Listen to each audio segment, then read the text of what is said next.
আজিৰ ভিডিঅ'ত আপোনালোকে প্ৰত্যক্ষ কৰা অতিকৈ সুন্দৰ এই দৃশ্যটি হৈছে কোকৰাঝাৰ চহৰৰ নিকটৱৰ্তী চেঁচাপানী গাঁৱৰ। এই চেঁচাপানী গাঁৱতেই আছে দিনী শিক্ষা প্ৰতিষ্ঠান মদিনাতুল উলুম হাফিজিয়া মাদ্ৰাছা। মাদ্ৰাছাখনত অধ্যয়ন কৰে বহু দৰিদ্ৰ ছাত্ৰ আৰু অনাথ শিশুৱে,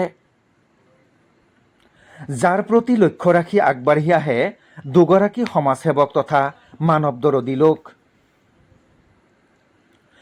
দুজন হৈছে চেঁচাপানী গাঁৱৰ জাফৰ আলী শ্বেখ ডাঙৰীয়া আৰু কোকৰাঝাৰ বাগিচা গাঁৱৰ নজৰুল ইছলাম কদৰ ডাঙৰীয়া। দুয়োগৰাকী ব্যক্তি আগবাঢ়ি আহি গ্ৰহণ কৰে এক প্ৰশংসনীয় পদক্ষেপ। মাদ্ৰাছাখনত অধ্যয়ন কৰা প্ৰায় ৬০জনতকৈ অধিক ছাত্ৰ আৰু শিক্ষকৰ বাবে যোগান ধৰে এই ধুনীয়া পোচাকবোৰ পাই অতিকৈ আনন্দিত ছাত্ৰ আৰু শিক্ষকসকল। খুশি হয়েছ? তোমৰা সব খুশি?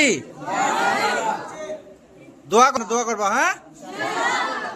তেওঁলোকৰ এই প্ৰশংসনীয় পদক্ষেপৰ শলাগ লৈছে গাঁওবাসী আৰু মাদ্ৰাছা পৰিচালনা সমিতিয়ে। সকলোৱে তেওঁলোকক ধন্যবাদ জ্ঞাপন কৰিছে।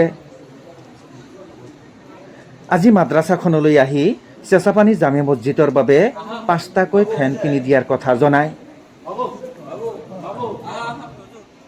আজিৰ এই ধুনীয়া দৃশ্যটি হৈছে চেঁচাপানী মদিনাতুল উলুম হাফিজিয়া মাদ্ৰাছাৰ, যিখন মাদ্ৰাছা কোকৰাঝাৰ চহৰৰ একেবাৰে নিচেই গাতে লাগি থকা চেঁচাপানী গাঁৱত অৱস্থিত। এই মাদ্ৰাছাখনৰ বহু ইতিম ছাত্ৰ ছাত্ৰী, বহু দৰিদ্ৰ ছাত্ৰ ছাত্ৰীয়ে পঢ়া শুনা কৰে আৰু তাৰ প্ৰতি লক্ষ্য ৰাখি এই অঞ্চলৰে দুজন সমাজসেৱক লোক, দুজন যুৱ ঠিকাদাৰ জাফৰ আলী শ্বেখ আৰু নজৰুল ইছলাম কদতে এই ইতিম ছাত্ৰসকলক আৰু দৰিদ্ৰ ছাত্ৰসকলক আজি পোচাকৰ যোগান ধৰে আৰু পোচাকৰ বাবদ আৰু এই তেখেতসকলৰ এই প্ৰশংসনীয় কাৰ্যত আমাৰ অঞ্চলবাসীয়ে সকলোৱে প্ৰশংসা কৰিছে আৰু তেখেতসকলক সকলোৱে ধন্যবাদ জনাইছে। আমিও তেখেতসকলক ধন্যবাদ জ্ঞাপন কৰিছোঁ। লগতে আমাৰ চেঁচাপানী যিটো জামে মছজিদ আছে, এই জামে মছজিদৰ ফেনৰ ব্যৱস্থা কৰি দিব বুলি তেখেতসকলে কৈছে। ৫টা ফেন ইতিমধ্যে নষ্ট হৈ আছে, 5টা ফেন তেখেতসকলে দিব বুলি আজিৰ এই প্ৰগ্ৰামত তেখেতসকলে আহি জনাই গৈছে।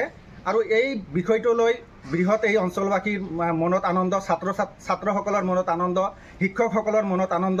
আল্লাই যাতে তেখেতসকলৰ এই দানৰ যাজা দান কৰে তাৰ